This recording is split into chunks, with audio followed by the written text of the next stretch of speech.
Bonjour à tous. Écoutez, je vous souhaite la bienvenue sur ce nouveau webinaire organisé par le département formation de la Gazette des communes. Donc la Gazette des communes, comme on peut le voir sur la slide qui suit, c'est 20 ans d'expérience dans l'univers de la formation professionnelle, avec bien évidemment sa certification Calliope, mais aussi une certification à mon compte élu via la préfecture pour la formation des élus locaux. Et puis, ce sont plus de 300 programmes de formation. Nous sommes même sur 2025, je pense, à 350 et plus de 1000 sessions programmées chaque année sur les thématiques aussi variées que les ressources humaines, la finance locale, l'administration générale et juridique qui va nous intéresser ce matin, mais aussi la transition climatique, les marchés publics, l'action sociale. Donc voilà, tout ce sur quoi nous intervenons. Vous pouvez retrouver bien évidemment toutes ces rubriques sur notre site internet que je vous mettrai dans le petit chat. Quelques formations phares que nous animons et que nous évoquons ce matin. Donc, nous avons le projet de loi de finances 2025 qui malheureusement n'est toujours pas sorti. Mais voilà, on a déjà eu une intervention de Michel Klopfer en octobre avec ce qu'il avait sous la main et il réinterviendra en janvier prochain avec effectivement, nous l'espérons, des choses actualisées par rapport à ce sujet. Et puis, je vous ai remis aussi quelques formations autour de tout ce qui est juridique, puisque vous êtes nombreux parmi nous ce matin à l'être. Et puis, voilà, tout ce qui est juridique, vous pourrez aller regarder. Et nous sommes donc réunis ce matin pour rappeler au niveau juridique, justement, ce qu'il ne fallait pas manquer au deuxième semestre 2024 concernant les collectivités, et ce, à travers 7 thématiques. Le droit institutionnel et l'intercommunalité, les libertés publiques et les contrats publics, l'urbanisme et l'aménagement, le droit de l'environnement, l'immobilier, la construction, la fonction publique et le droit pénal des collectivités. Et pour cela, nous sommes en compagnie du cabinet Adaltis, que vous connaissez bien maintenant, qui régulièrement intervient à nos côtés sur ces webinaires et pour animer nos formations, et qui est un cabinet spécialisé en droit public, basé à Lyon, mais aussi à Paris, à Bordeaux, à Marseille, à Rennes. Il y a peut-être encore plus de villes maintenant, j'ai peut-être pas remis complètement à jour les villes où vous étiez basés, mais ils sont également présents en Chine, à Pékin et à Shanghai. Et pour représenter ce cabinet, nous recevons ce matin avec grand plaisir, merci à toutes et à tous, Pauline Armand, Lucie Pernet, Simon Ray, Jean-Marc Petit, Xavier Emmance, Quentin Untermeyer, tous avocats chez Adaltis.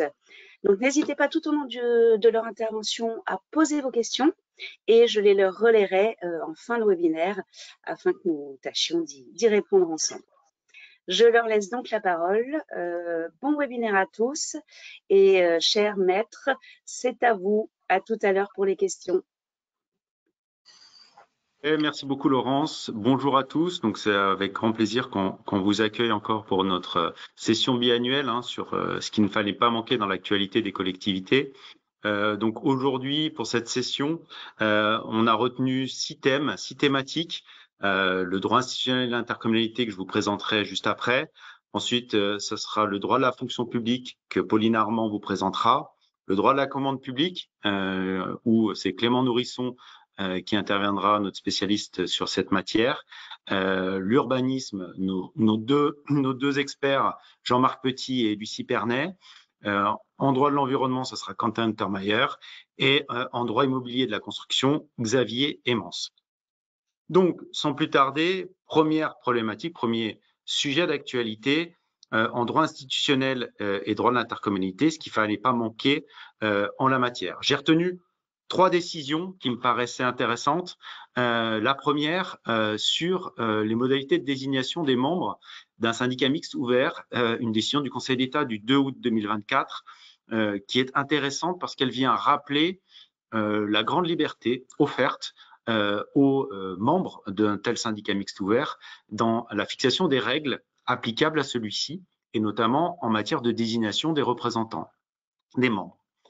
Pour rappel, un syndicat mixte ouvert regroupe les communes, les EPCI, des syndicats mixtes, des chambres de commerce et d'industrie, des chambres des métiers de l'agriculture, potentiellement la métropole de Lyon, département, région et établissement public. On est sur l'entité, le groupement de collectivités territoriales permettant de réunir la plus large palette d'entités publiques dans ce cadre-là. Ce type de syndicat mixte ouvert, à l'inverse des syndicats mixtes fermés qui, eux, ne permettent de réunir que des communes et des EPCI, ainsi que des groupements qui regroupent que des communes ou des EPCI, sont soumis à une réglementation assez allégée prévue par le CGCT, puisque ces syndicats mixtes ouverts ne sont pas soumis à ce qu'on appelle le droit commun de l'intercommunalité, mais uniquement à des dispositions très particulières du CGCT visées aux articles 5721-1 et suivants du CGCT. Et le Conseil d'État, dans une décision de 2010, nous avait déjà rappelé que pour les membres des syndicats mixtes ouverts, disposaient d'une grande liberté dans les statuts parce que, hormis les dispositions précitées du CGCT, les autres règles du Code général des collectivités territoriales ne s'appliquaient pas aux syndicats mixtes ouverts par principe. Et par exemple, dans une autre affaire de 2018, le Conseil d'État était venu préciser que les règles de convocation, qui ne sont pas précisées dans les articles que je vous ai évoqués du CGCT, sont librement définies dans les statuts des syndicats. Donc, vous savez, les règles normalement classiques de convocation d'un EPCI, c'est 5 jours francs à respecter avec l'envoi d'une note de synthèse. Ici, dans le cas d'un syndicat mixte ouvert, les statuts peuvent donc prévoir des modalités et des règles de convocation particulières prévues dans les statuts. Ici, l'arrêt cité s'inscrit dans cette lignée jurisprudentielle et considère que les modalités de désignation des représentants des membres d'un syndicat mixte ouvert, par exemple d'une commune, d'une communauté de communes, d'une communauté d'agglomération, d'une communauté urbaine, le cas échéant, au sein du comité syndical.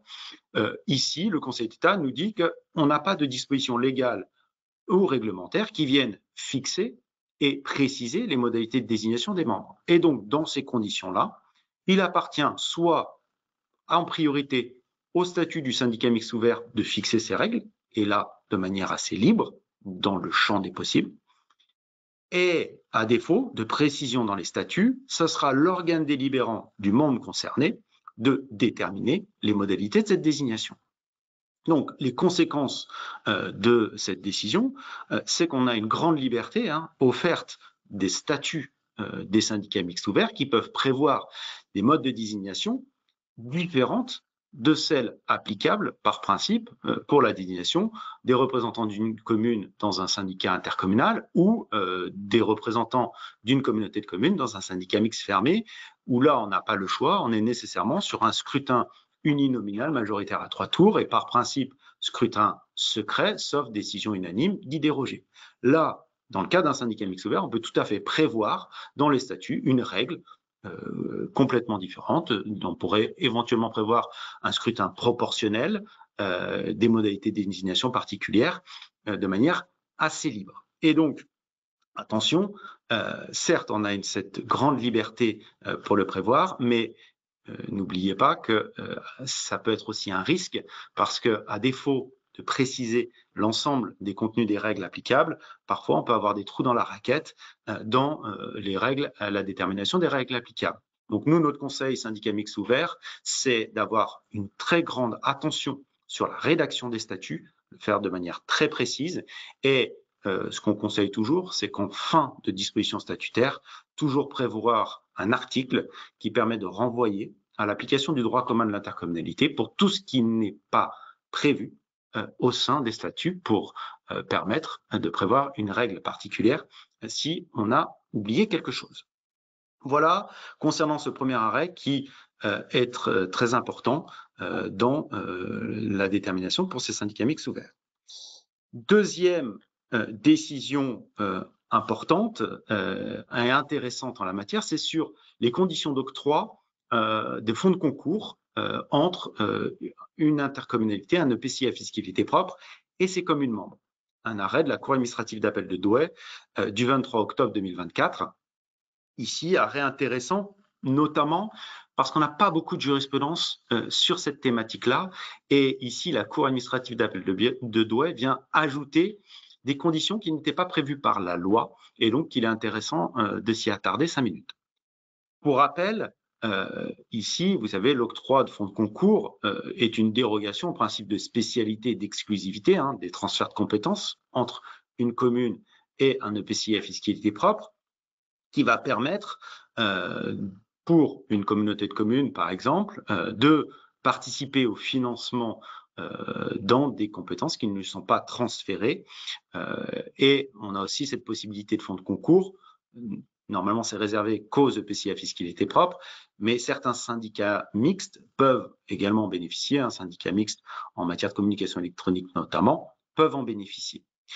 Les conditions prévues par la loi pour permettre l'octroi de fonds de concours, c'est le versement du fonds de concours doit concerner la réalisation ou le fonctionnement d'un équipement. Attention, on ne peut pas le prévoir pour le financement, par exemple, d'une manifestation. Donc, c'est le cas où moi, communauté de communes, je n'ai pas, par exemple, de compétences en matière de voirie, mais je veux participer financièrement à des travaux de voirie portés par une de mes communes membres. Je vais lui verser dans ce cadre-là, un fonds de concours.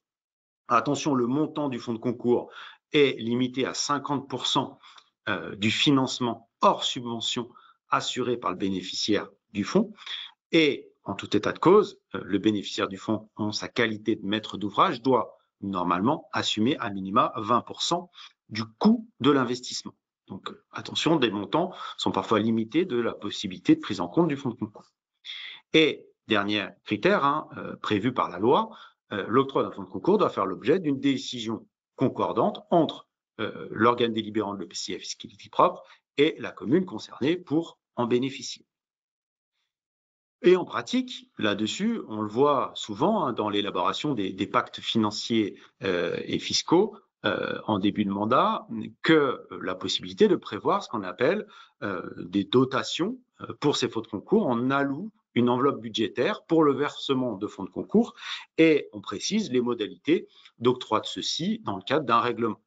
Et c'est sur cette typologie-là que la Cour administrative d'appel de Douai vient se prononcer et apprécier la régularité du règlement d'octroi des fonds de concours prévus par la communauté de communes de l'espèce.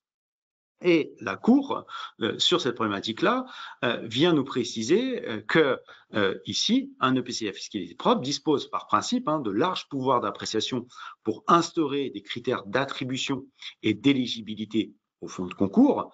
Toutefois, il y a certaines limites et règles à respecter qui conditionnent l'octroi de la régularité de ceux-ci. Premier critère énoncé par la Cour, c'est que l'octroi du fonds de concours, les critères qui conditionnent l'octroi du fonds de concours doivent avoir un lien direct avec l'objet du fonds de concours. Deuxième principe, c'est que l'octroi du fonds doit respecter le principe de libre administration des collectivités et le principe d'égalité de traitement entre les différentes communes membres dans le bénéfice de ceux-ci. Et dernier critère, il ne peut pas conduire à instaurer une forme de tutelle de la communauté de communes sur ces communes membres. Et donc, en l'espèce, ce qui est intéressant, c'est que le juge censure le règlement du fonds de concours prévu parce que un des critères prévus imposait le transfert des résultats financiers liés au transfert des compétences au assainissement. Vous savez que l'excédent du budget annexe au assainissement n'est pas obligatoirement transféré dans le cadre d'un transfert de compétences. Et le juge considère que la sanction, le fait d'avoir transféré son excédent financier dans le cadre du transfert de la compétence eau et assainissement, n'avait pas de lien avec l'objet du fonds de concours qui visait à participer au financement d'investissements communaux. Et donc cette délibération ici a été annulée parce que le critère d'octroi du fonds de concours n'avait pas de lien avec l'objet de celui-ci. Donc conséquence ici, attention, soyez vigilants lorsque vous êtes amené à prévoir de tels règlements de fonds de concours. On pourrait se dire on est en pleine liberté, on peut faire ce que l'on veut parce que la loi ne contraint pas dans nos modalités d'octroi. Toutefois, attention, ces critères dégagés par la Cour administrative d'appel de Douai et qui, je pense, peuvent être assez contraignants et donc doivent nous conduire à la plus grande prudence en la matière. Et enfin, rapidement, dernière décision dans laquelle je voulais vous évoquer en vue de débats électoraux qui devraient intervenir, pas tout de suite en 25, même si vous allez voir les sujets de communication en période pré-institutionnelle, en période préélectorale qui vont intervenir. Ici, une décision de la Cour de cassation du 10 septembre 2024 sur la question de la diffamation dans le cadre d'un débat public en période électorale. Et ce qui est intéressant dans cet arrêt, c'est qu'on voit que la Cour a un degré d'appréciation plus souple de est-ce que le délit de diffamation est constitué ou non, dès lors que celui-ci intervient dans le cadre d'un débat électoral. Puisque dans cette décision, c'était le maire d'une commune qui avait porté plainte contre un citoyen chargé d'un mandat public, qui avait qualifié le maire de raciste et de patron voyou harceleur avec ses agents sur un poste en ligne.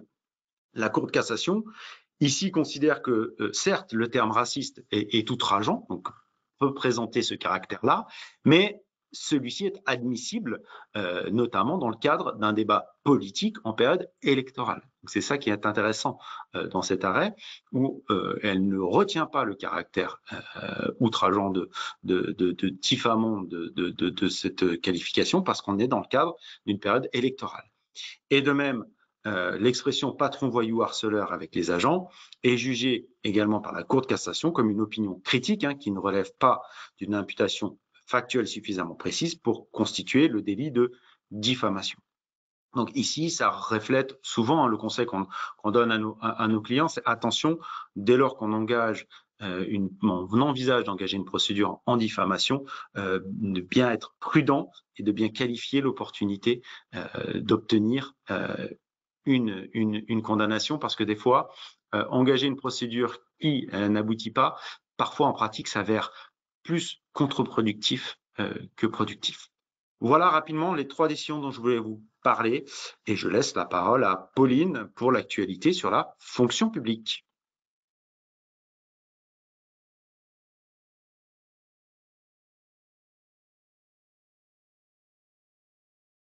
Bonjour à tous. Donc en fonction publique, alors le texte dont je voulais vous parler, c'est le décret du 6 novembre qui codifie une partie des dispositions réglementaires du Code général de la fonction publique. Donc à partir du 1er février 2025, pour tout ce qui concerne les droits et les obligations et protections des fonctionnaires et des agents publics plus généralement, l'exercice du droit syndical et le dialogue social, il faudra se référer au Code général de la fonction publique dans lesquels ont été intégrés les décrets actuellement en vigueur. A priori, pour l'instant, on n'a pas identifié de dispositions modificatives, donc on est sur une codification à droit constant. En revanche, pour tout ce qui est conditions et modalités d'organisation du vote électronique par Internet pour les élections des représentants du personnel, là, il y a eu une codification avec des modifications qui ont été intégrées à travers ce décret du 6 novembre 2024. Donc, toutes ces modifications et codifications interviennent à compter du 1er février 2025. Ensuite, s'agissant des jurisprudences un peu intéressantes sur le dernier semestre, on vous en a sélectionné une sur les retenues de rémunération, notamment lorsque on a un agent qui fait l'objet d'une condamnation pénale ou alors plus précisément d'une procédure pénale, d'une enquête pénale, et à l'encontre duquel des mesures de contrôle judiciaire ont été imposées qui lui interdisent soit d'exercer certaines fonctions, soit d'exercer ses fonctions dans un périmètre bien déterminé, ou qui lui interdisent d'être en contact de certaines personnes, la victime ou des usagers ou des personnes mineures. Dans ces conditions, c'est toujours posé la question de savoir si on était tenu de suspendre l'agent, si on était tenu de le détacher, de l'affecter dans un nouveau poste pour tenir compte de ces contraintes et de ces mesures judiciaires. Et la jurisprudence vient nous confirmer que dès lors qu'on est face à un agent qui n'est pas en mesure d'occuper son poste sur lequel il était affecté avant de faire l'objet de ces mesures, l'administration peut effectivement lui proposer une nouvelle affectation, le cas échéant dans un autre corps ou cadre d'emploi. En revanche, elle n'est pas tenue de lui proposer de telles mesures, et si elle ne lui propose pas de nouvelle affectation, elle peut interrompre le versement de la rémunération en l'absence de service fait, dès lors qu'en fait, il est en capacité d'exercer ces fonctions sur lesquelles qu'il occupait antérieurement au prononcé de ces mesures, et que donc, du coup, par conséquent, en l'absence de service fait, il n'a pas le droit à rémunération. Donc, c'est un arrêt intéressant parce que du coup, ça implique également qu'on n'est pas tenu de suspendre l'agent qui fait l'objet de mesures de contrôle judiciaire et pour justifier le non-versement de sa rémunération. Une autre jurisprudence intéressante, c'était sur la question de la démission. Effectivement, le principe de la démission, c'est que l'agent qui demande à démissionner doit exprimer son consentement libre, de manière libre et éclairée. Et donc, l'administration qui reçoit une demande de démission doit bien s'assurer qu'effectivement, l'agent prend cette décision en toute connaissance de cause et qu'il n'y a pas des circonstances extérieures ou personnelles à l'agent qui le conduisent à envisager cette démission. Dans cette affaire, on avait un agent qui, quelques temps après avoir démissionné, avait contesté son arrêté de démission et considérait qu'en réalité, sa démission avait été entachée d'un vice du consentement dans la mesure où il n'était pas en état de consentir de manière libre et éclairée à cette démission. Et donc, du coup, il a invoqué la dépression qu'il avait subie et dont il souffrait pour justifier qu'il avait été finalement contraint de démissionner. Et là, la Cour va examiner précisément les éléments qui sont produits pour effectivement déterminer si l'état de santé de l'agent l'empêchait ou non de donner son consentement libre et éclairé à cette démission. Et en espèce, il considère que à la fois ni l'avis du médecin psychiatre qui avait été établi 5 mois avant cette demande de démission, ni l'avis du médecin généraliste qui avait été établi 3 ans après cette démission ne permettaient de considérer qu'en fait, malgré la dépression dont il souffrait, il n'était pas sain d'esprit en quelque sorte, il ne disposait pas d'un discernement suffisant pour exprimer une volonté claire, libre et éclairée de démissionner. Et donc, dans ces conditions, la Cour rejette son recours en considérant qu'il n'y avait aucun élément permettant de douter de sa volonté de démissionner au moment où il avait formulé cette demande. Ensuite, alors plusieurs jurisprudences en matière disciplinaire, là où sur ces derniers mois, on a eu quelques évolutions importantes. Tout d'abord, un arrêt de la Cour administrative d'appel de Nancy concernant la question des témoins. Donc la Cour là va rappeler que effectivement, les deux parties, l'agent comme l'administration, peut tout à fait entendre des témoins, faire entendre des témoins devant le conseil de discipline. Elle n'est pas tenue, comme l'agent, de prévenir en amont le conseil de discipline et l'agent de la liste des témoins qu'elle entend faire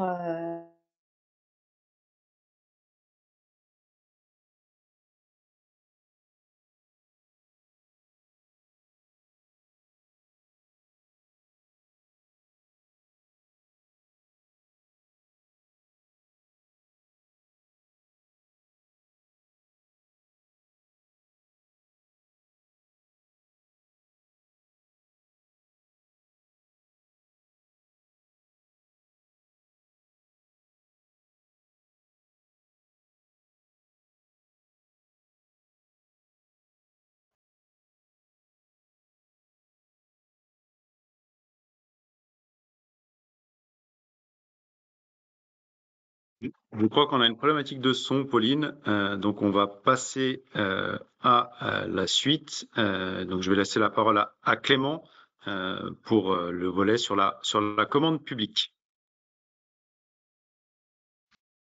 Merci Simon. Donc aujourd'hui, je voulais faire état, partager avec vous 3 décisions du Conseil d'État qui ont été rendues récemment. Alors les 3 au mois d'octobre 2024 et toutes 3 ont été mentionnées ou vont être mentionnées aux tables du recueil Le Monde, donc qui démontrent un certain intérêt en matière de contrat public. La première décision, c'est une décision donc du 31 octobre 2024, commune de Fontainebleau, et qui porte sur la résiliation d'une concession et plus précisément sur la partie non amortie d'un éventuel droit d'entrée qui peut être remboursé dans le cadre d'une résiliation de concession du délégataire. Alors, en l'occurrence, la commune de Fontainebleau avait conclu pour une durée de 25 ans avec la société auxiliaire de parcs de la région parisienne, la SAPP. C'est une longue story, la SAPP, puisque cette société est aussi à l'origine de la jurisprudence du Conseil d'État qui s'est prononcée sur la faculté de résilier une concession en raison de sa durée excessive. Pourquoi? Parce que le TRI généré, le taux de rentabilité interne des capitaux investis généré pour l'opérateur excède ce qui est permissif, ce qui est admis dans le secteur concerné. Donc là, en l'occurrence, la commune de Fontainebleau avait conclu ce contrat de 25 ans, en fait, dans lequel il y avait deux contrats, un contrat d'affermage, mais qui contenait quand même des travaux portant sur la modernisation, la rénovation, l'exploitation et l'entretien de parcs de stationnement souterrains et sur voirie. Pourquoi c'était un affermage? Puisque justement, il y avait un droit d'entrée avec la mise à disposition en fait, de l'ouvrage réellement, qui nécessitait des travaux de rénovation. Et ce droit d'entrée était chiffré à 20 500 000 francs. Et puis à côté de ça, il y avait un contrat qui portait sur la gestion du stationnement payant sur voirie. Par une décision du 25 juillet 2012, le maire de Fontainebleau, après autorisation de son conseil municipal naturellement, a notifié à la société SAPP la résiliation de ces deux contrats en raison de leur durée excessive.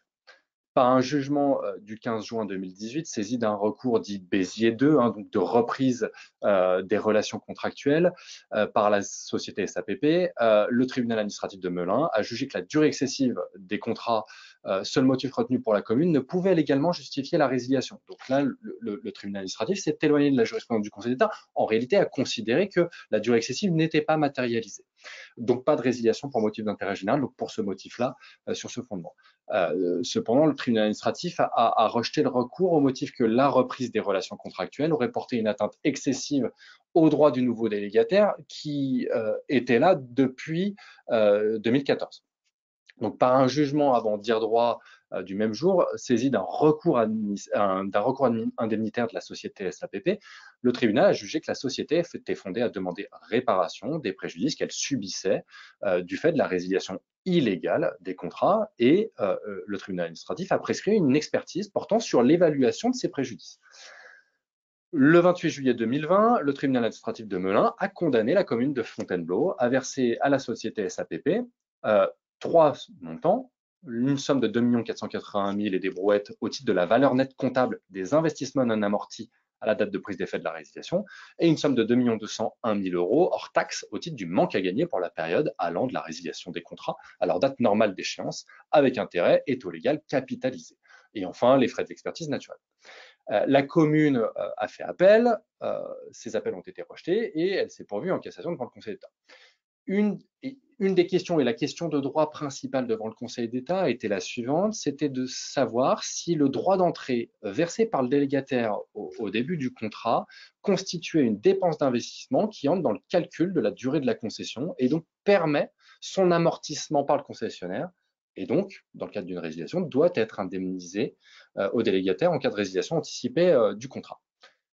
Le Conseil d'État vient nous rappeler d'abord quelque chose qu'on sait, à savoir qu'une convention de délégation de service public peut légalement prévoir le versement par le délégataire de redevances ou de droits d'entrée à condition que ces sommes soient justifiées par la convention et ne soient pas étrangères à l'objet de la délégation.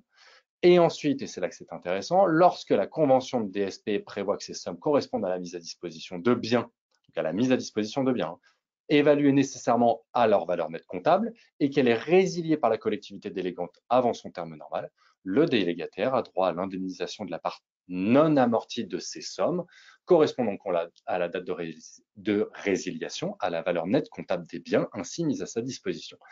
Si ces biens font retour à la collectivité ou sont repris par celle-ci, et sauf si le contrat en stipule autrement, si jamais c'est des biens de reprise naturelle. En conséquence, le Conseil d'État a confirmé la décision de la CA de Paris.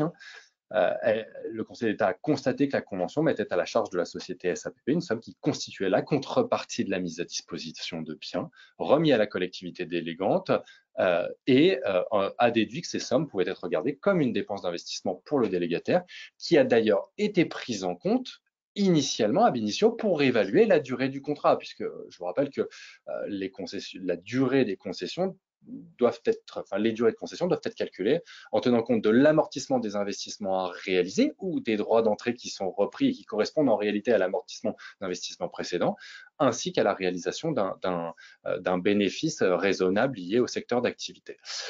Et donc, la société SAPP était parfaitement fondée à demander à être indemnisée de la part non amortie du droit d'entrée qu'elle avait payé au début du contrat. La deuxième décision dont je voulais vous parler aujourd'hui, c'est une décision du même jour, du 31 octobre 2024, des mêmes sous-sections 7e et 2e du Conseil d'État, qui sont les sections contrats, et qui est intéressante en ce sens qu'elle vient nous faire une petite précision sur les modalités de calcul du montant de l'indemnisation du manque à gagner pour un candidat dont l'offre a été rejetée et qui pour autant avait une chance sérieuse de remporter le marché, naturellement, quand la procédure est irrégulière. En l'occurrence, la société SMA Vautubière avait saisi le tribunal administratif de Marseille d'une demande qui tendait à annuler ou à défaut résilier un marché public conclu par la métropole Aix-Marseille-Provence et la société Suez Hervé Méditerranée, et qui portait sur des prestations de transport, des emballages ménagers recyclables et des journaux, revues et magazines collectés en porte-à-porte, et de transport et de traitement des ordures ménagères résiduelles. Et d'autre part, en plus de l'annulation du marché, naturellement, ou de sa résiliation, de condamner la métropole Aix-Marseille-Provence à lui verser une indemnité de 2 232 515 € en réparation du préjudice résultant de son éviction irrégulière du marché. Le 11 juin 2019, le tribunal administratif de Marseille a fait droit à la demande de la SMA Vautubière, de la requérante, et a résilié le marché à compter du 11 mars 2020 et a condamné la métropole Aix-Marseille-Provence à verser une somme de 109 904,34 € à la société SMA Vautubière, soit considérablement moins que ce qu'elle demandait. Le 7 décembre 2020, la CA de Marseille, saisie en appel, a confirmé l'éviction irrégulière de la SMA Vautubière et a résilié le marché attaqué, mais elle a ordonné une expertise avant de statuer sur les conclusions indemnitaires de la société SMA Vautubière. Le 16 octobre 2023, la CA de Marseille a porté la condamnation de la métropole Aix-Marseille-Provence à la somme de 1 742 190 €, bien loin des 109 904 € attribués par le tribunal administratif. La métropole Aix-Marseille-Provence s'est pourvue en cassation contre cette décision. Une des questions qui s'est posée portait sur les modalités d'évaluation du manque à gagner d'un candidat irrégulièrement évincé d'une procédure de passation et qui avait une chance sérieuse de remporter le marché. Plus particulièrement, et j'y reviendrai, sur la question de savoir s'il fallait valoriser et intégrer les coûts internes au sein de la société du candidat à l'attribution dans le cadre de l'exécution du marché à venir. Donc, pour rappel, la solution du Conseil d'État part du postulat suivant, c'est de se dire que en cas d'éviction irrégulière, le candidat peut réclamer, et donc c'est tout le processus qui amène à cette décision, et donc le candidat peut réclamer une indemnisation devant le juge administratif pendant 4 ans, c'est prescription quadriennale, à compter du 1er janvier de l'année qui suit celle du préjudice, et le requérant est tenu d'adresser préalablement à l'administration, sous peine d'irrecevabilité, comme vous le savez, une demande d'indemnisation afin de faire naître une décision qui va lier le contentieux. Donc, dans cette décision, le Conseil d'État a repris d'abord sa jurisprudence historique, à savoir qu'il a confirmé les conditions d'indemnisation du préjudice subi du fait d'une éviction irrégulière, pardon. À savoir que lorsqu'un candidat à l'attribution d'un contrat public demande la réparation du préjudice né de son éviction irrégulière de la procédure d'attribution, il appartient d'abord au juge de vérifier si l'entreprise était ou non dépourvue de toute chance de remporter le contrat. Si elle est dépourvue de toute chance de remporter le contrat, notamment parce qu'elle est classée 5e, 6e, l'entreprise n'a droit à aucune indemnité. Si par contre elle n'est pas dépourvue de toute chance de remporter le contrat, elle a droit en principe au remboursement des frais qu'elle a engagés pour présenter son offre. Il convient ensuite, une fois qu'on sait qu'on peut avoir droit à être indemnisé des frais qu'on a engagés pour présenter son offre, il convient ensuite de rechercher si l'entreprise avait des chances sérieuses d'emporter le contrat. Dans un tel cas, l'entreprise a droit à être indemnisée de son manque à gagner, incluant nécessairement, puisqu'ils ont été intégrés dans ses charges, les frais de présentation de l'offre, qui n'ont donc pas à faire l'objet, sauf stipulation contraire du contrat, d'une indemnisation spécifique. Dit autrement, les frais de présentation de l'offre qui sont indemnisés si on n'avait pas si on n'était pas dépourvu de toute chance de remporter le contrat. Dans le cas où on avait une chance sérieuse de remporter le contrat, en fait, ils ne sont pas doublement indemnisés, ils sont réintégrés dans le manque à gagner. Dans un deuxième temps, le Conseil d'État rappelle qu'il appartient au juge, si les régularités du rejet du candidat et si les chances sérieuses de l'entreprise d'emporter le contrat sont établies, de vérifier qu'il existe naturellement un lien de causalité entre la faute résultant de la méconnaissance de la procédure de passation et le préjudice dont le candidat demande l'indemnisation. L'irrégularité ayant affecté la procédure doit être la cause directe de l'éviction du candidat. Je vous rappelle le resserrement opéré par le juge administratif sur l'annulation des procédures petit 1, mais surtout l'indemnisation des préjudices en résultant pour les candidats évincés. Le juge doit aussi apprécier le caractère certain du préjudice en tenant compte, notamment, s'agissant des contrats dans lesquels le titulaire supporte les risques de l'exploitation, de l'aléa qui affecte les résultats de cette exploitation et de la durée de celle-ci. Idem, dans le cas d'accords cadres sans minimum, vous le savez, si jamais on n'a pas de minimum qui est engagé, il n'y a pas en réalité de préjudice puisque le pouvoir adjudicateur peut tout à fait ne jamais engager de dépenses au titre de l'accord cadre. Enfin, dans le cas où le contrat a été résilié par la personne publique, il y a lieu pour apprécier l'existence du préjudice directement causé par l'irrégularité et en évaluer le montant, de tenir compte des motifs et des effets de cette résiliation afin de déterminer quels auraient été les droits d'indemnisation du concurrent évincé si le contrat avait été conclu avec lui et si la résiliation avait été prononcée pour les mêmes motifs que celle du contrat irrégulièrement conclu. Dans cette affaire, le Conseil d'État a précisé que le manque à gagner de l'entreprise était évalué par la soustraction du total du chiffre d'affaires non réalisé de l'ensemble des charges variables et de la quote-part des coûts fixes affectés à l'exécution du marché. Et donc, c'est ça qui est intéressant et important, c'est que le Conseil d'État s'est éloigné de la CA de Marseille qui avait considéré qu'il fallait indemniser la marge brute. Le Conseil d'État a dit pas du tout. Il faut regarder la marge nette en réalité, nette avant impôt, et donc prendre en compte l'ensemble du chiffre d'affaires et ôter à ce chiffre d'affaires l'ensemble des charges variables, donc les coûts externes qu'allait subir le candidat, plus les coûts fixes internes, la quote-part des coûts fixes internes qu'il allait subir. Voilà, ça c'est un peu l'élément important, ça tient intéressant, ça tient en une phrase dans le Conseil d'État, mais c'est cette explication de ce qu'il faut entendre par le manque à gagner. Dernière décision, et je vais aller un peu plus rapidement sur celle-ci, du 21 octobre 2024, Grand Port Maritime de Bordeaux. C'est une décision dans laquelle, et c'est la première fois que le Conseil d'État se positionne sur un sujet comme celui-ci, le Conseil d'État vient rejeter la théorie du créancier apparent prévue par le Code civil, l'article 1342-3 du Code civil. Et assez classiquement, le Conseil d'État vient nous dire, le Code civil, moi, il ne s'applique pas à moi. Donc je n'applique pas le Code civil. Alors parfois, le Conseil d'État applique les principes issus des articles du Code civil. Là, en l'occurrence, il ne l'a pas fait, c'est-à-dire que le Conseil d'État a considéré que, alors que dans le cadre de l'exécution d'un marché public, il avait payé à la suite d'un mouvement frauduleux une partie du marché sur un compte bancaire qui n'était pas celui de la société Libère, en l'occurrence, qui était titulaire du marché. Donc, il avait payé une partie du marché sur un mauvais compte à la suite d'une fraude. Et donc, il a tenté de faire jouer la théorie du créancier apparent qui est prévue par l'article 1342-3 du Code civil. Le Conseil d'État est venu dire non, moi, je n'applique pas, je ne reconnais pas la théorie du créancier apparent, donc je n'en fais pas application. Alors, quand on a ça, quand on a fait cette erreur, qu'on a subi une fraude pour vous, collectivité, c'est un drame, c'est une évidence, mais d'abord, on a un premier moyen d'action qui est contre les personnes à l'origine de la fraude. Alors, ça ne veut pas dire qu'on va récupérer grand-chose, mais il y a un deuxième élément qui peut jouer et qu'il ne faut surtout pas oublier de mettre en œuvre, c'est qu'on peut engager un contentieux indemnitaire contre votre co-contractant s'il a participé, même involontairement, à la fraude.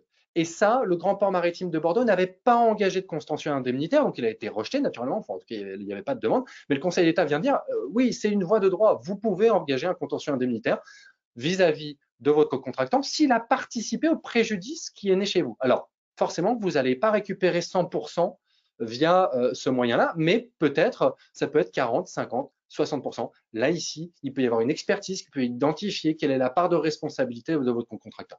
Voilà, pas oublier, si jamais vous subissez une fraude comme celle-ci dans le cadre de l'exécution financière d'un marché, à engager potentiellement, d'un point de vue indemnitaire, la responsabilité de votre co-contractant. J'en ai fini, pardon d'avoir été un peu long, et je passe volontiers la parole à mes amis urbanistes et à Lucie Pernet. Bonjour à tous. Alors moi, je vais vous parler d'urbanisme et plus largement d'autorisation administrative avec la loi Le Meur qui a été adoptée le 19 novembre 2024 et qui vise à renforcer les outils à la disposition notamment des communes de régulation des meublés de tourisme. Donc, il y a 3 volets à cette loi dont on va parler aujourd'hui, un volet code du tourisme, un volet changement d'usage et un volet urbanisme plus classique. Et je commence tout de suite avec le volet code du tourisme. Alors, tout d'abord, la première mesure importante, c'est la généralisation de l'obligation d'enregistrement des meublés de tourisme.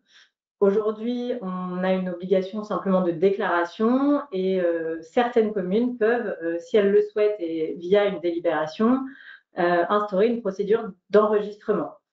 À compter d'au plus tard, le 20 mai 2026, toutes les communes seront concernées par cette obligation d'enregistrement sans qu'il y ait besoin de prendre une délibération. Ça sera automatique.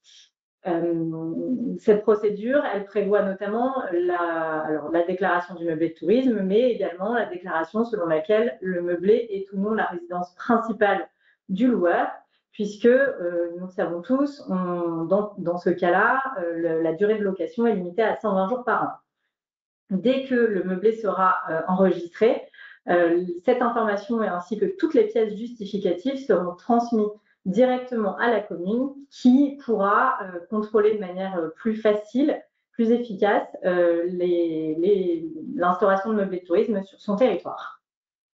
La deuxième mesure, c'est la possibilité d'abaisser ce fameux seuil de 120 jours par an dont je viens de parler à 90 jours. Alors cette fois-ci, il faudra prendre une délibération motivée et ça ne sera possible que pour les communes qui ont instauré l'enregistrement des meublés de tourisme. Et une fois que cet enregistrement sera généralisé à l'ensemble des communes, uniquement pour les communes qui auront instauré l'autorisation de changement d'usage, dont je vais parler juste après. Alors, cette possibilité d'abaisser le seuil, elle sera en vigueur au 1er janvier 2025. Et par exemple, la ville de Paris a mis d'ores et déjà à l'ordre du jour de son futur conseil municipal de la semaine prochaine une délibération visant à abaisser ce seuil de 120 à 90 jours. Donc, on voit déjà les effets de la loi Le Meur en la matière. La troisième mesure en matière de tourisme, de réglementation du tourisme, c'est l'élargissement du champ de l'autorisation de location des meublés de tourisme. Alors, cette autorisation, donc, régie par le Code du tourisme, elle permettait à des communes, par délibération, de subordonner la transformation de locaux commerciaux et uniquement de locaux commerciaux en meublé de tourisme à une autorisation Code du tourisme qui était alors couplée à l'autorisation classique de changement de destination Code de l'urbanisme.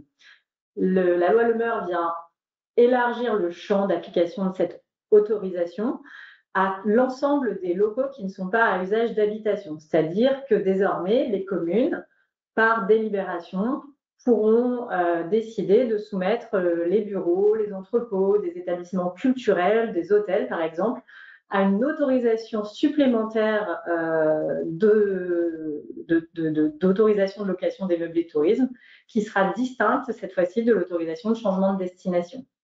Alors, qui pourra mettre en place cette autorisation? Ce sont les communes qui ont instauré l'enregistrement et pareil, une fois l'enregistrement généralisé à l'ensemble des communes, uniquement les communes qui ont instauré l'autorisation de changement d'usage.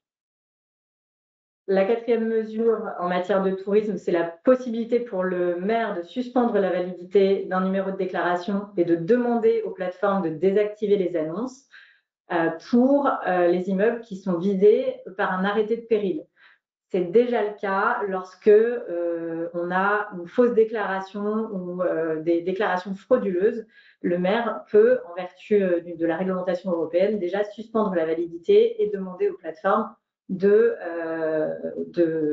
retirer, désactiver les annonces.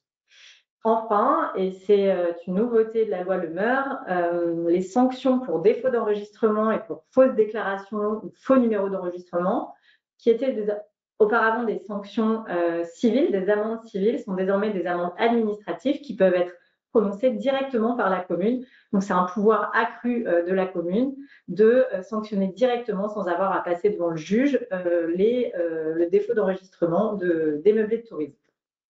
Donc voilà pour la réglementation code du tourisme. On va passer à la réglementation sur le changement d'usage. Alors là, le changement d'usage, c'est l'article L631-7 du Code de la construction et de l'habitation qui permet de soumettre à autorisation la transformation de locaux d'habitation en autre chose que de l'habitation. Auparavant, on avait une soumission obligatoire à ce régime d'un certain nombre de communes et puis des communes volontaires qui pouvaient solliciter la soumission à ce régime. Désormais, toutes les communes sont volontaires, c'est-à-dire qu'il faut faire un acte positif pour instaurer l'autorisation de changement d'usage sur son territoire. Les communes qui sont situées en zone tendue pourront le faire par simple délibération du conseil municipal et toutes les autres communes devront passer par une délibération plus motivée, soit de l'organe délibérant de l'établissement public compétent en matière de PLU, soit du conseil municipal le cas échéant. Elles devront motiver la mise en place de cette autorisation par un déséquilibre entre l'offre et la demande de logement qui entraîne donc des difficultés d'accès au logement. Une des mesures aussi très importantes de cette loi Le Meur qui vise à réguler les meublés de tourisme, c'est la modification de la date d'appréciation de l'usage d'habitation. Jusqu'à présent, cette date était une date fixe, le 1er janvier 1970, et la charge de la preuve de l'usage d'habitation dans le cadre d'actions menées contre des changements d'usage illégaux revenait aux communes. Et c'était très difficile d'apporter cette preuve au 1er janvier 1970, puisqu'il s'agissait d'une date précise et ancienne. La loi Le Meur remplace cette date unique par deux périodes. Une première période du 1er janvier 1970 au 31 décembre 1976 et une deuxième période mouvante qui est les 30 dernières années qui précèdent soit la demande d'autorisation de changement d'usage, soit la contestation de l'usage. Donc en réalité, ces deux périodes viennent faciliter la preuve de l'usage d'habitation et donc faciliter les actions que peuvent mener les collectivités contre les changements d'usage illégaux. Enfin, la loi Le Meur vient modifier le régime d'autorisation temporaire de changement d'usage qui est spécifique aux meublés de tourisme, qui était auparavant réservé aux personnes physiques. Elle l'ouvre aux personnes morales et elle vient donner la possibilité aux communes d'instaurer un nombre maximal d'autorisations temporaires qui peuvent être délivrées avec une durée identique inférieure à 5 ans et surtout la définition d'une procédure de sélection des candidats qui prévoit des garanties de publicité et de transparence. Voilà pour l'usage et on va finir rapidement sur la mesure en matière de droit de l'urbanisme qui n'est pas des moindres puisque la loi Le Meur prévoit la possibilité de réserver au sein du territoire d'une collectivité des secteurs de résidence principale, donc des secteurs dans lesquels tous les immeubles d'habitation doivent être des résidences principales et donc, à contrario, pas des résidences secondaires. C'est le règlement du PLU qui peut le prévoir dans les zones urbaines et à urbaniser. Et c'est uniquement possible pour des communes qui se situent en zone tendue ou dans des périmètres dans lesquels les résidences secondaires représentent plus de 20% des immeubles à usage d'habitation. Une simple procédure de modification simplifiée du PLU suffit pour mettre en place ces secteurs et il y a un certain nombre de sanctions qui sont attachées soit au défaut de mention de l'existence de ces secteurs, soit à l'occupation irrégulière des logements résidences principales qui donc seraient utilisés comme résidences secondaires ou comme meublés de tourisme par exemple. J'en ai terminé avec la loi Le Meur et je vais passer le micro à Jean-Marc Petit qui va continuer sur les volets urbanisme. Merci. Merci Lucie. Pour commencer, un petit zoom sur un sujet réglementaire sans fin, c'est le sujet des toitures et des stationnements vertueux. Ce sujet, nous l'avons déjà évoqué lors de notre webinaire du premier semestre. Pourquoi le sujet est-il nouveau? Parce que nous avons eu récemment, donc le 13 novembre 2024, un nouveau décret sur ce sujet. Alors, comment ce décret s'intègre au dispositif très complexe que j'avais décrit lors du dernier webinaire. Comme vous le savez, il y a toute une série d'obligations qui sont empilées les unes aux autres et qui concernent les collectivités selon qu'elles sont maîtres d'ouvrage de bâtiments publics et de stationnement public ou selon qu'elles ont à instruire des demandes de permis de construire qui portent sur des bâtiments, essentiellement des bâtiments d'activité, mais aussi, ça va être le cas à compter du 1er janvier 2025, sur des bâtiments publics. Alors, je vous ai mis dans cette slide l'ensemble des obligations et ce décret du 13 novembre concerne spécifiquement les parcs de stationnement qui ont une surface de plus de 1500 m². Donc, ce décret récemment paru est applicable en théorie depuis le 1er décembre 2024, mais nous verrons que ce n'est pas exactement le cas encore aujourd'hui. Je rappelle l'obligation qui est assujettie, qui pèse sur ces parcs de plus de 1500 m². Donc, slide suivante. Donc, l'obligation, elle est très simple. Il s'agit d'imposer au parking de plus de 1500 m² d'être doté de 50% de sa surface solarisée. Donc solarisée, c'est-à-dire essentiellement par des ombrières photovoltaïques, mais il y a des procédés alternatifs qui vont être identifiés par un arrêté ministériel que l'on attend. Donc cette obligation, elle vise les parkings publics de plus de 1500 m², mais aussi des parkings privés et résidentiels. Elle concerne les parkings neufs à réaliser, mais, et c'est ce qui fait la particularité de ce dispositif, elle s'applique également, cette obligation, à des parkings existants. Dans la loi APER, dont le décret fournit l'application, dans la loi APER, il y a une obligation finalement de se mettre en conformité pour ces parkings existants avec ces obligations, avec des dates que j'avais rappelées lors du dernier webinaire et que j'ai repris dans cette slide. Slide suivante.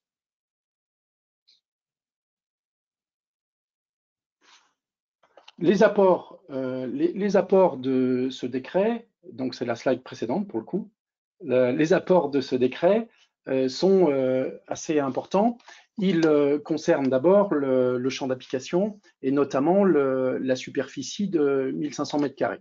Vous avez dans le décret une liste des espaces donc, qui sont comptabilisés dans la surface de 1500 m² et des espaces qui sont non compris. C'est vraiment le premier rapport du décret, c'est son article 1.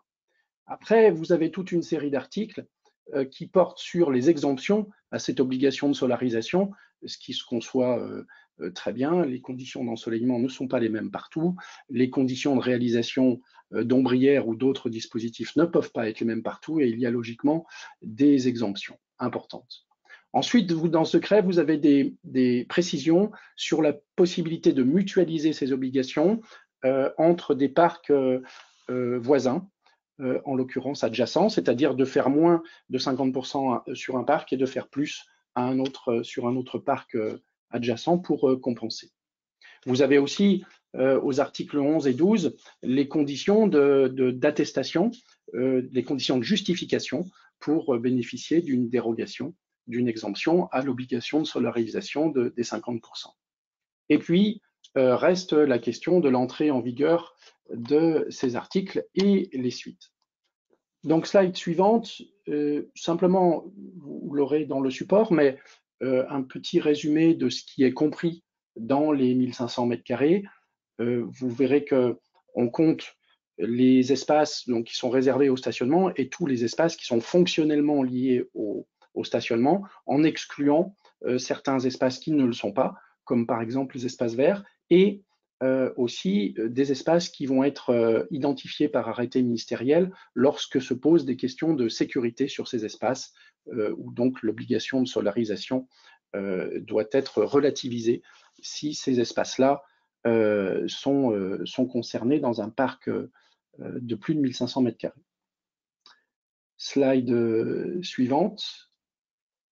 S'agissant des exemptions, je vous ai fait un petit paysage un petit peu des différentes exemptions qui sont applicables. Elles sont liées essentiellement à la localisation des parcs. Vous verrez par exemple l'exemption notable qui concerne tous les parcs qui sont à implanter ou qui sont existants dans des périmètres ABF. Ceux-là ne sont pas assujettis à l'obligation. Il y a d'autres espaces concernés également. Et puis, vous avez aussi des parcs exemptés pour des considérations purement techniques, liées par exemple à la pente du terrain. Slide suivante. Vous avez aussi des exemptions d'ordre économique et qui concernent évidemment tout ce qui relève du coût qui peut être prohibitif de l'installation de ces ombrières ou autres dispositifs, donc coût des travaux excessifs et impact significatif sur la rentabilité des installations photovoltaïques. Sur l'entrée en vigueur, ce qui est notable, c'est que le décret ne prévoit rien sur l'entrée en vigueur de ces obligations. C'est simplement la notice du décret, c'est-à-dire le petit préambule, mais pas dans le décret lui-même, qui indique que ces obligations pèsent sur les parkings à créer pour les parkings dont la demande d'autorisation d'urbanisme est déposée à compter du premier jour du mois suivant la publication du texte, c'est-à-dire à compter du 1er décembre. Mais cette date-là, on ne la trouve pas dans le décret lui-même, et de plus, il nous manque aujourd'hui toute une série de textes pour qu'il entre véritablement en vigueur. Ces textes sont principalement les arrêtés ministériels qui portent sur la surface de 1500 m² et aussi sur l'application de certaines exemptions en matière économique. Et puis, c'est pour ça que ce sujet sera sans fin, le dispositif complet en matière de toiture et de stationnement va être revu courant 2025 dans le cadre d'une discussion qui a été initiée à la suite d'un projet de loi déposé le 31 octobre à l'Assemblée nationale. Alors, que prévoit ce projet de loi? D'abord, ce qui est remarquable, c'est qu'il commence par une critique très importante du dispositif légal actuel. On savait, on en avait parlé lors du premier webinaire, qu'il est assez difficile à comprendre, que les dispositions se superposent, s'articulent, mais sont très difficiles à manier et à combiner, et qu'il y a même des obligations qui sont contradictoires dans certains cas. Première ambition du gouvernement, c'est de préciser une question importante, c'est la charge de la preuve, c'est la charge de l'obligation et de celui qui doit faire la preuve des exemptions. Aujourd'hui, pour les parkings de plus de 1500 m², les obligations pèsent sur, nous disait la loi PER, le gestionnaire. Sauf que le gestionnaire, pour des parcs de stationnement, il n'y en a pas toujours, et que la question se pose de l'obligation à la charge du propriétaire. Eh bien, la loi devrait préciser que ces obligations pèsent sur le propriétaire. Sauf dans un cas particulier qui intéresse les collectivités, c'est le cas où le parking concerné ferait l'objet d'une concession ou d'une délégation de service public, auquel cas la charge resterait au gestionnaire, c'est-à-dire au titulaire de ce contrat de service public. Autre aspect très important sur le plan pratique, ni la loi ni les décrets qui sont parus n'envisagent le cas où les obligations qui pèsent sur propriétaires et gestionnaires sont contrecarrées par des règles d'urbanisme. Cette situation est très fréquente en pratique, puisque vous savez que les règles de PLU peuvent soit directement interdire des ombrières pour des questions d'aspect, ou peuvent limiter l'installation d'ombrières, même empêcher, par des règles d'emprise qui s'appliquent à des constructions de droit commun. Les ombrières ont une emprise au sol, hein, c'est la projection au sol, et de ce fait-là sont soumises aux règles des PLU. Eh bien, ni la loi ni le décret ne prévoyant cette hypothèse-là, il reviendrait donc à cette loi de préciser la situation, et en l'état, dans le projet de loi, le choix est fait de prioriser l'application des dispositions de solarisation et de reléguer les dispositions qui sont des PLU qui sont applicables. C'est-à-dire que s'il existe des dispositions de PLU qui rendent impossible ou qui limitent le respect des obligations qui viennent de la loi PER, ces dispositions ne pourraient pas être opposées au projet de solarisation. Donc c'est une question qui est extrêmement importante, qui est extrêmement intéressante aussi sur le plan des principes et qui concerne évidemment les auteurs de PLU dont la marge de manœuvre serait limitée ou en tout cas assez inefficace, et ce seraient les obligations qui l'emporteraient. Donc ce projet de loi, il est actuellement discuté au sein d'une commission et les débats vont sans doute commencer au cours du premier trimestre 2025. Ensuite, un autre apport de ce même décret, c'est le relèvement du seuil de déclenchement des permis de construire en matière d'ombrière, mais aussi en matière d'installation PV au sol. Donc, seuil qui est relevé à 3 MW crête, alors qu'il était simplement à 1 MW crête. Donc, c'est un élargissement conséquent des projets qui seront soumis à déclaration préalable. Donc, c'est une modification importante pour les opérateurs. Enfin, quelques autres actualités. Vous avez eu un décret du 18 novembre 2024 qui est important sur un plan pratique.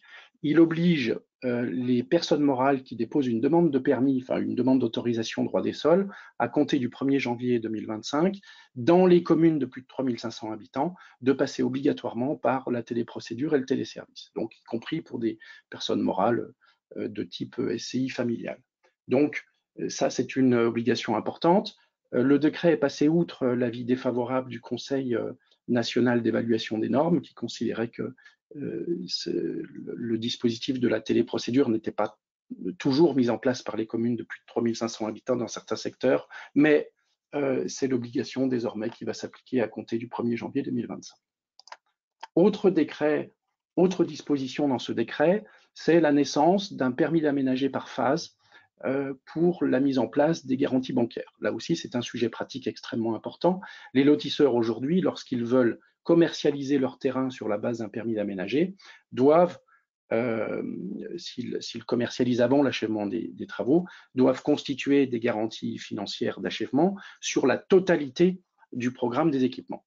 Donc c'est une contrainte assez lourde financièrement puisque les garanties se payent, et donc ce décret introduit la possibilité d'avoir un permis d'aménager modificatif qui décrit les phases et qui ouvre la voie à la constitution de garanties partielles par phase. Donc le principe est simple, le permis d'aménager ou le permis modificatif délimite les phases, autorise la commercialisation de la première phase au vu d'une garantie qui porte sur cette première phase, et cette première phase réalisée donne lieu à une DA-ACT qui va libérer la charge de la garantie, accompagnée de la garantie pour la deuxième phase, et ainsi de suite. Donc, à chaque phase, sa garantie et la possibilité de pré-commercialiser. Donc, c'est une disposition qui est intéressante pour les opérateurs, et je pense que les collectivités vont être souvent sollicitées.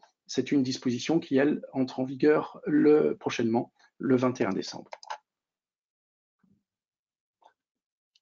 Enfin, une petite actualité jurisprudentielle qui est importante. Alors, il y en a eu beaucoup d'arrêts importants en 2024, mais j'ai sélectionné celle-là parce que c'est une question que l'on a très fréquemment en pratique lorsque vous avez des OAP dans les PLU qui donnent des orientations assez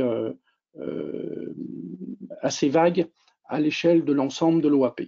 Dans cet arrêt, le Conseil d'État nous dit en substance que quand on a une règle qui impose, par exemple, une part d'activité dans un programme, dans l'OAP, dans un secteur défini, eh bien, ce n'est pas grave si le permis qui est déposé, par exemple pour du logement, ne contient pas la part des services qui est exigée dans l'OAP.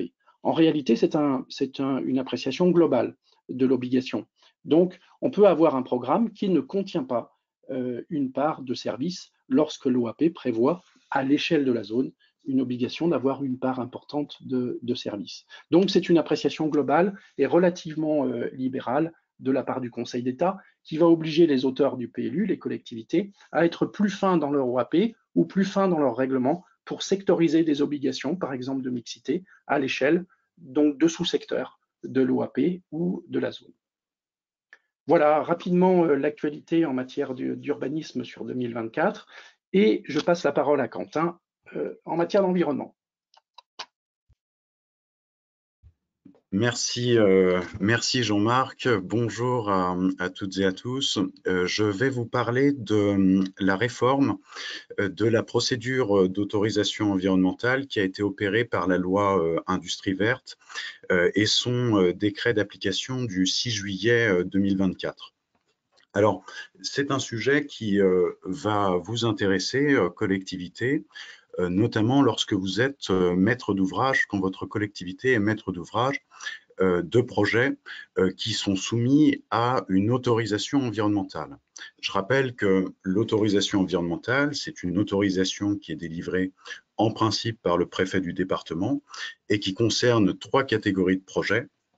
Les projets qui sont soumis à une autorisation au titre de la loi sur l'eau, les projets qui sont soumis à une autorisation au titre de la législation sur les installations classées pour la protection de l'environnement, donc les ICPE, et les projets, certains projets de travaux miniers. Donc c'est une autorisation qui concerne des projets potentiellement très impactants pour l'environnement.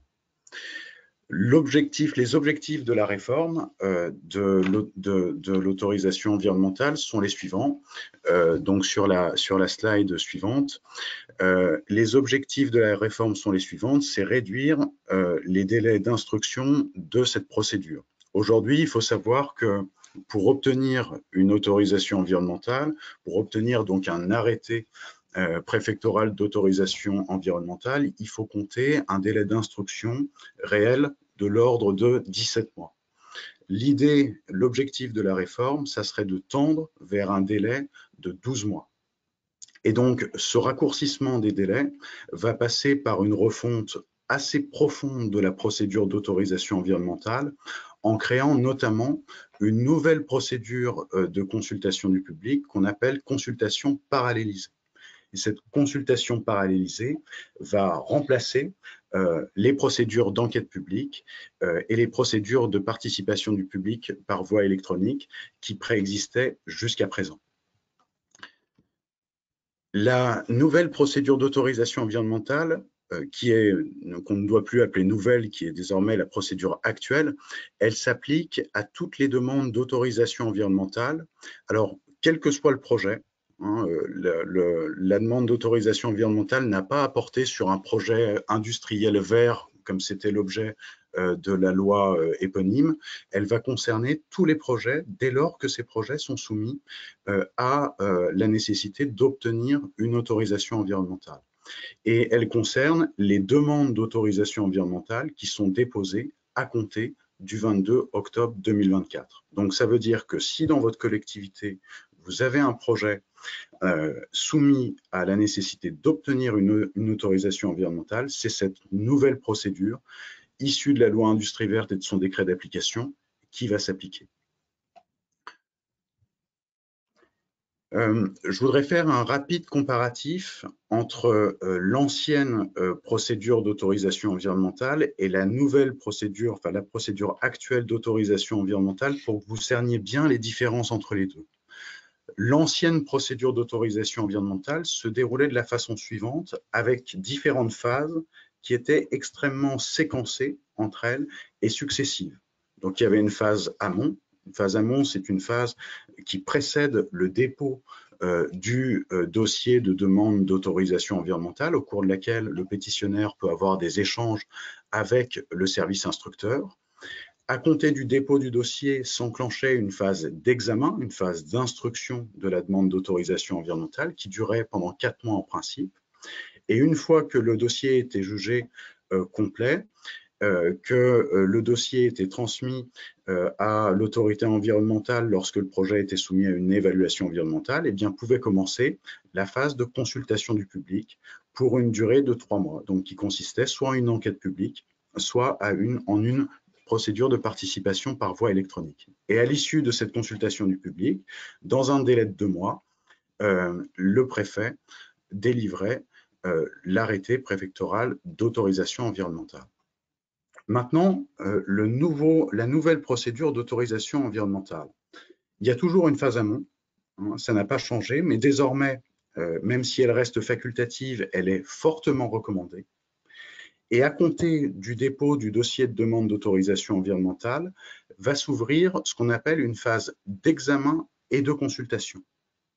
C'est la grande innovation de cette réforme, c'est d'avoir mixé la phase d'examen et de consultation en une seule et même phase. Ce qui signifie qu'en pratique, l'examen du dossier, la consultation des autorités, et notamment l'autorité environnementale et la consultation du public, vont avoir lieu en même temps. On aura à la fois l'instruction du dossier de demande d'autorisation environnementale et les avis des collectivités et des autorités qui seront consultées au titre de cette procédure, le public qui seront consultés en même temps que le dossier de demande d'autorisation environnementale sera instruit. Et le tout pour une durée globale de 3 mois. Et enfin, une phase de décision qui, elle, ne change pas, qui est toujours de 2 mois à compter de la réception du rapport du commissaire enquêteur. Maintenant, pour conclure sur une vue d'ensemble de cette nouvelle procédure, voilà la façon dont elle se déroule. Vous avez d'abord donc cette phase amont. Ensuite, le pétitionnaire dépose son dossier de demande d'autorisation environnementale. S'ensuit une étape dite de vérification de la complétude et de la régularité du dossier, au cours duquel le service instructeur va s'assurer qu'il n'y a pas d'insuffisance ou d'incomplétude du dossier de demande d'autorisation environnementale, et va ensuite débuter cette phase d'examen et de consultation du public pendant une durée de 3 mois. Donc, au cours de cette phase d'examen et de consultation, eh bien, les autorités seront consultées, les avis rendus par ces autorités, notamment l'avis de l'autorité environnementale, seront versés dans le cadre de la procédure. Le public pourra faire valoir ses observations, comme dans le cadre d'une procédure de participation type enquête publique ou procédure par voie électronique, le tout dans un délai de 3 mois. Vous noterez également l'organisation systématique de 2 réunions publiques. Une réunion publique d'ouverture dans les 15 premiers jours de la phase d'examen et de consultation et une réunion publique de clôture dans les 15 derniers jours de la phase d'examen et de consultation. Ensuite, le commissaire enquêteur rend son rapport dans un délai de 3 semaines à compter de la clôture de cette phase. Il faut également noter que dans le cas où le commissaire enquêteur ou la commission d'enquête tarderait à rendre son rapport, eh bien, cela ne bloque plus désormais la poursuite de l'instruction. Donc, une autorisation environnementale pourrait être délivrée en l'absence de rapport déposé, remis par le commissaire enquêteur, et l'autorisation environnementale sera délivrée par le préfet, toujours compétent, dans un délai de 2 mois, à compter de la remise du rapport du commissaire enquêteur si le service instructeur attend bien la remise de ce rapport. Donc, c'est une procédure qui est à la fois intéressante parce qu'elle va permettre des gains de temps, des gains de délai potentiels en termes de calendrier. Voilà, c'est possible d'avoir une autorisation environnementale qui sera délivrée plus rapidement, c'est certain. Mais attention, c'est une procédure qui sera également beaucoup plus exigeante et beaucoup plus risquée pour les maîtres d'ouvrage, notamment compte tenu de la difficulté à appréhender cette nouvelle consultation dite parallélisée, et également du fait qu'il y a systématisation de 2 réunions publiques en présence du maître d'ouvrage. Voilà, j'en ai terminé. Je laisse la parole à Xavier qui va parler de droit immobilier et de la construction. Merci Quentin. Alors, je prends la suite et je ferme le banc donc avec l'actualité du droit immobilier et de la construction. Alors, je vous ai sélectionné 4 actualités pour cette dernière partie. Cette première actualité concerne un sujet qu'on apprécie beaucoup au sein du cabinet, parce qu'on traite depuis de nombreuses années, c'est les problématiques de recul du trait de côte. Recul du trait de côte, donc avec ce décret du 27 juin 2024, qui est relatif aux modalités de mise en œuvre du droit de préemption en matière d'adaptation des territoires au recul du trait de côte. Donc, il s'agit de la mise en œuvre, des modalités de mise en œuvre de ce droit de préemption nouveau qui a été créé par la loi Climat et Résilience du 22 août 2021 et qui concerne maintenant 317 communes en France, puisque la liste a été allongée par un nouveau décret du 10 juin 2024 et donc identifie ces collectivités, ces communes qui peuvent avoir recours à ce nouveau droit de préemption adapté au recul du trait de côte. Concernant le contenu de ce décret, en définitive, il n'y a pas beaucoup de surprises puisque les modalités de mise en œuvre de ce droit de préemption ressemblent beaucoup aux autres droits de préemption, notamment au droit de préemption urbain. Alors, c'est quand même un outil important. Les enjeux derrière sont importants puisque selon une étude du CEREMA, c'est 500 000 bâtiments qui sont concernés d'ici la fin du siècle, avec un coût derrière estimé à 80 milliards d'euros. Et c'est là qu'on touche du doigt la difficulté un petit peu de la mise en œuvre de ce dispositif. Ça va être la problématique du financement de ces acquisitions par l'intermédiaire de ce droit de préemption. Mais ça, c'est une autre histoire. Deuxième actualité, ça concerne une décision que je voulais vous signaler qui m'a paru intéressante en matière d'expropriation, avec une précision qui a été apportée par la Cour de cassation concernant l'expropriation d'une construction irrégulière, c'est-à-dire l'expropriation d'une construction qui a été édifiée sans autorisation sur un terrain qui est lui-même inconstructible. Et la question est donc de savoir si l'expropriation de ce type de construction irrégulière peut ouvrir droit à réparation dans l'hypothèse où l'infraction pénale est prescrite. Pour rappel, pour obtenir la démolition d'une construction irrégulièrement édifiée, c'est-à-dire sans permis de construire, sans autorisation d'urbanisme de façon générale et sur un terrain inconstructible, et on passe par la voie pénale, il s'agit d'une infraction, avec une prescription de 6 ans qui est à compter de l'achèvement des travaux. Et la question de savoir si les délais de prescription sont écoulés et donc s'il n'y a plus de possibilité d'obtenir la démolition de cette construction qui a été édifiée, la personne qui est expropriée peut-elle se prévaloir d'un préjudice indemnisable, plus précisément d'un droit juridiquement protégé, c'est l'expression consacrée par les textes et la jurisprudence, et la Cour de cassation, alors que la Cour d'appel avait répondu oui, la Cour de cassation dit non. Dans cette hypothèse-là, même si les délais de prescription sont atteints, même s'il n'est plus possible d'obtenir la démolition de cet édifice irrégulièrement construit, il n'y a pas de possibilité d'obtenir une quelconque indemnisation en l'absence de droit juridiquement protégé.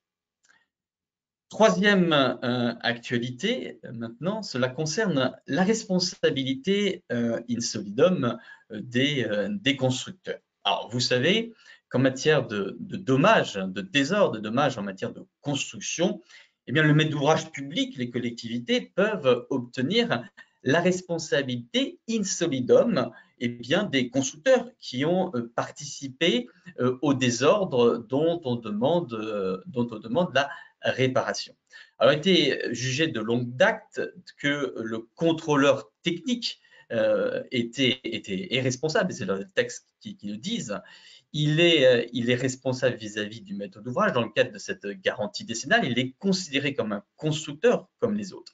Là, la question qui a été tranchée par le Conseil d'État, par cette décision qui est fichée, donc c'est une décision qui est importante, c'est la question de savoir si ce contrôleur technique, il peut être condamné in solidum avec les autres. Et je vous rappelle que la particularité, les enjeux ici sont importants, parce que qui dit responsabilité in solidum du contrôleur technique, dit la possibilité pour la collectivité territoriale d'exécuter eh bien, l'entière condamnation, d'obtenir l'ensemble des dommages-intérêts qu'elle a pu obtenir auprès de la juridiction en exécutant la décision sur l'un quelconque des acteurs du chantier qui a été condamné in solidum. Et c'est un mécanisme extrêmement intéressant, extrêmement important dans l'hypothèse où vous obtenez une condamnation avec plusieurs constructeurs qui ont participé au désordre et un certain nombre d'entre eux peuvent tomber en liquidation judiciaire, comme on le voit souvent pour les entreprises de construction. Vous avez une décision, vous ne pouvez pas exécuter leur rencontre, mais si vous avez une condamnation in solidum, eh bien vous pouvez diriger votre action contre celui qui est le plus solvable. Et généralement, les contrôleurs techniques, ce sont des grosses boîtes comme l'APAV, la société en question c'était l'APAV d'ailleurs.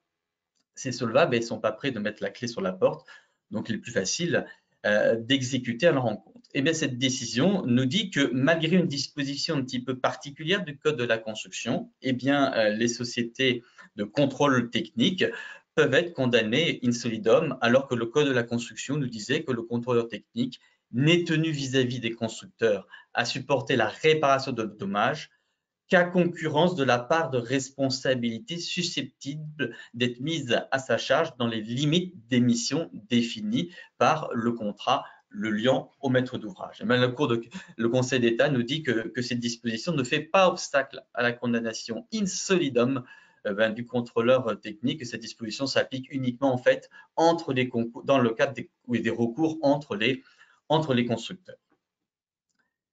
Dernière décision que je vous ai sélectionnée, cela concerne la liberté de choix de l'acheteur public que vous êtes dans le cadre de l'organisation d'une procédure de jury de concours. Dans le cadre de vos projets de construction, eh bien, la sélection d'un maître d'œuvre, au-delà des seuils formalisés, eh bien, il faut passer par cette procédure particulière qui est la procédure de concours. Procédure de concours qui consiste à mettre en concurrence des prestataires, généralement les architectes, maîtres d'œuvre d'une façon générale, qui ont présenté un projet et qui fait intervenir, et ça c'est un peu la particularité, un jury. Un jury qui est composé de personnes qualifiées et de représentants de l'acheteur. C'est prévu par des textes très anciens qui datent des années 50 et maintenant par le Code de la commande publique, à l'article qui est cité ici, L2125-1. Alors, on avait un certain nombre de décisions qui ont été rendues par la jurisprudence qui encadrent un petit peu cette procédure. Premièrement, l'obligation que l'avis du jury soit motivé, c'est une formalité substantielle. Si le jury formule un avis qui n'est pas motivé, eh bien ça met en péril la procédure. Deuxièmement, l'avis du jury consultatif, eh bien c'est un avis qui est simplement consultatif, c'est-à-dire que l'acheteur il n'est pas obligé de suivre l'avis et en plus de cela, le règlement ne peut prévoir que l'acheteur est lié par cet avis. Donc l'acheteur public reste libre de choisir et l'avis du jury n'est que consultatif et le règlement de la consultation, le règlement de concours ne peut pas prévoir que l'avis du jury eh bien, devra s'imposer à la collectivité. La jurisprudence a simplement rajouté que l'acheteur qui porte son choix sur un candidat différent que celui qui a été sélectionné par le jury, alors attention, ça doit être un candidat qui a concouru, bien entendu, qui a remis une offre, qui a proposé un projet. Il peut le faire, donc il peut choisir un candidat différent, mais c'est à la condition qu'il motive sa décision, comme toujours en droit administratif, il faut motiver la décision, et qu'il rende public les motifs de ce choix. Et la jurisprudence, par la suite, a précisé, c'est un arrêt du Conseil d'État assez ancien, maintenant de 2010, eh bien que le contrôle qu'il exerce, que le contrôle qui est exercé par les juridictions administratives sur ce choix de l'acheteur public qui serait différent du candidat sélectionné par le jury, consiste en un contrôle restreint, donc limité à l'erreur manifeste d'appréciation. Et là, la décision qui a été rendue par le Conseil d'État consistait à savoir si l'acheteur devait justifier son choix de ne pas suivre l'avis en justifiant sa divergence, c'est-à-dire en expliquant en quoi les motifs qu'il privilégie doivent manifestement prévaloir sur le classement établi. Et ça, c'était une décision qui avait été rendue par la Cour administrative de Lyon, qui est allée un petit peu plus loin, qui a poussé le bouchon un petit peu plus loin en disant toi, acheteur public, tu peux t'écarter, mais il faut que tu démontres en quoi eh bien, le candidat que tu sélectionnes, qui est différent de celui qui a été sélectionné par le jury, ben en quoi son projet est meilleur que celui sélectionné par le jury. Eh bien, le Conseil d'État nous dit non, on ne peut pas exiger une telle exigence dans la démonstration auprès de l'acheteur public. Il nous dit qu'il ne résulte ni du Code de la commande publique, ni d'ailleurs d'aucun principe général que l'acheteur ne pourrait s'écarter de l'avis du jury qu'à la condition que l'offre qu'il retient soit manifestement meilleure que celle proposée par le jury. Donc l'acheteur public doit motiver son choix différent de celui du jury, il doit le rendre public, mais il n'a pas à démontrer que l'offre qu'il choisit, en quoi l'offre qu'il choisit est meilleure que le projet qui a été sélectionné par le jury. Le choix doit simplement ne pas être manifestement erroné. Donc, il doit expliquer, le motiver, et cette motivation ne doit pas être entachée d'une erreur manifeste, qui serait dans cette hypothèse-là, eh bien, sanctionnée par le juge administratif. Et nous en avons terminé sur cette actualité droit immobilier et construction et sur l'ensemble de l'actualité du droit des collectivités territoriales. Je vous remercie. Merci Xavier. Juste peut-être, avant de prendre vos questions très rapidement, juste Pauline, pour reprendre le petit bug technique que l'on a eu, micro, juste petite précision sur l'actualité en fonction publique. Nous ne vous entendons toujours pas, Pauline, malheureusement. Je sais que vous avez votre micro pourtant activé, mais effectivement, nous ne vous entendons pas. Et là, est-ce que vous m'entendez? Absolument, c'est beaucoup mieux. Parfait, très bien. Donc, on avait été interrompu sur la question des témoins dans le cadre d'une procédure disciplinaire. Donc, ce que nous rappelle la Cour administrative d'appel de Nancy dans un arrêt du 21 novembre 2024, c'est que, par principe, l'administration n'est pas tenue d'informer le fonctionnaire avant la séance du conseil de discipline de la liste des témoins qu'elle entend faire auditionner devant le conseil de discipline. Néanmoins, dans la mesure où les droits de la défense commandent que l'agent puisse être présent ou en tout cas faire le choix de ne pas être présent lors de l'audition de ces témoins. Si on entend, si le jour du conseil de discipline, le fonctionnaire est absent et qu'il n'avait pas été informé de la liste des témoins de l'administration, le conseil de discipline ne peut pas entendre les témoins hors la présence de l'agent. Dans ces conditions, le conseil, c'est lorsqu'on engage une procédure disciplinaire et quand bien même aucun texte ne l'impose, l'administration a toujours intérêt à prévenir l'agent de la liste des témoins qu'elle entend faire auditionner pour être sûr que ces témoins puissent être auditionnés devant le conseil de discipline. Il y avait un autre arrêt important. Oui. Allez-y, allez-y. Il y avait un autre arrêt important sur la question de la loyauté de la preuve.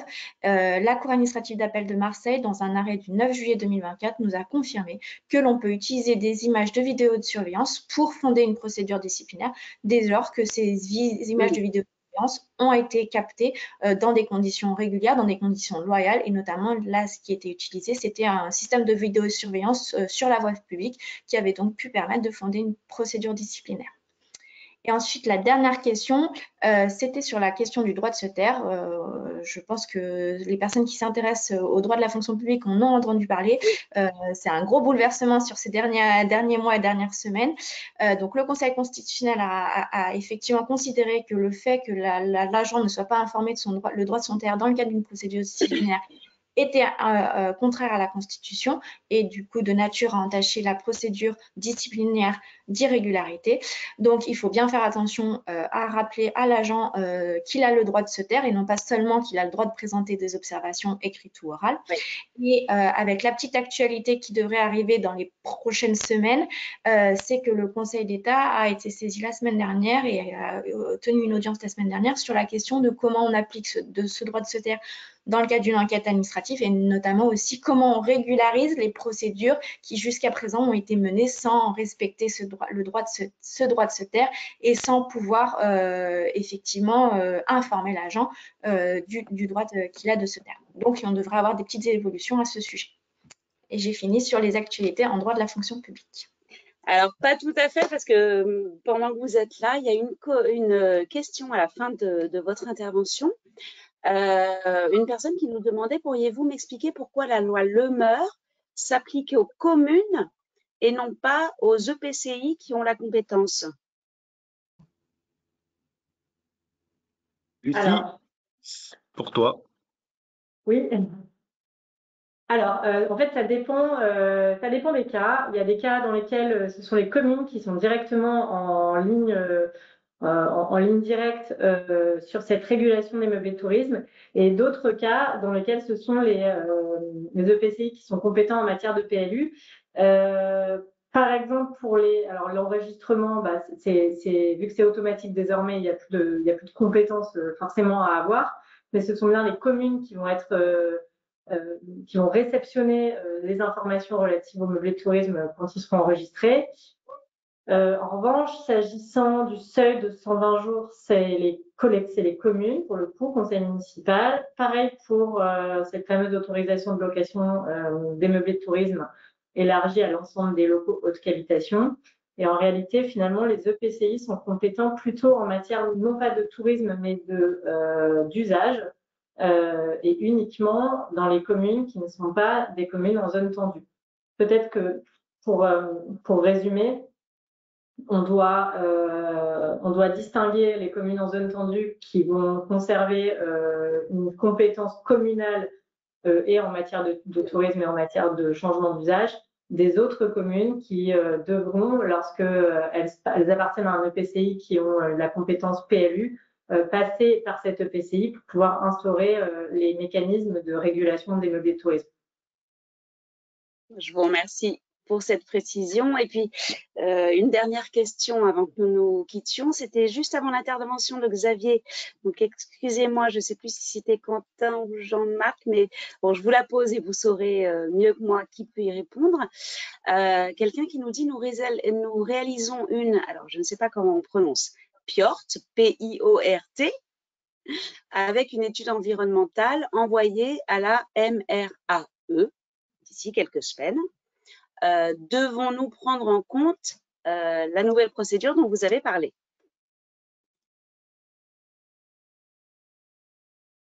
Ton micro, Quentin, on ne t'entend pas. Oui, Quentin, il faut que vous réactiviez votre micro si vous souhaitez répondre.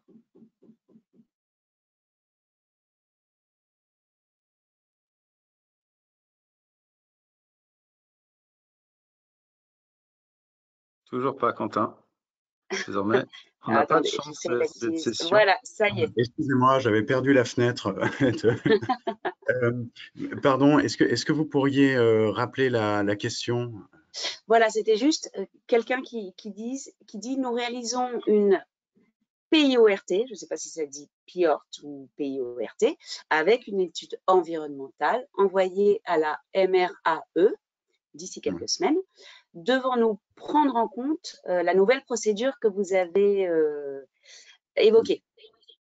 Alors, la nouvelle procédure devrait être prise en compte si le projet est soumis à l'obligation d'obtenir une autorisation environnementale. C'est ça vraiment qu'il faut regarder. Si le projet nécessite une autorisation environnementale et que le dossier n'a pas été déposé avant le 22 octobre 2024, donc à compter de maintenant, s'il y a nécessité de déposer une demande d'autorisation environnementale, eh bien, la nouvelle procédure va s'appliquer. Pour savoir si le projet est soumis à une autorisation environnementale, il faut se reporter à la nomenclature loi sur l'eau pour savoir s'il est concerné, ou à la nomenclature ICPE pour savoir s'il est concerné, ou regarder s'il est concerné par des travaux miniers qui rentrent dans le champ de l'autorisation environnementale. Voilà, c'est bien ça qu'il faut regarder pour savoir si la nouvelle procédure va s'appliquer. C'est très clair. Écoutez, il me reste à vous remercier les uns les autres, tout le cabinet d'Altis, d'avoir animé ce dernier webinaire de l'année 2024 pour la Gazette des communes, avec une fois de plus une qualité de prestation qui a été soulignée par l'ensemble des participants, et ils étaient nombreux pour cette intervention. Merci à tous. Et puis, c'est avec grand plaisir que nous nous retrouverons en 2025 pour une fois de plus décrypter l'actualité juridique des collectivités à vos côtés. Merci, très bon appétit. Merci. Et rendez-vous l'année prochaine. Belle fête de fin d'année à chacun d'entre vous, participants et intervenants. Au revoir. Merci, à bientôt. Merci, Au revoir. À bientôt. Au revoir.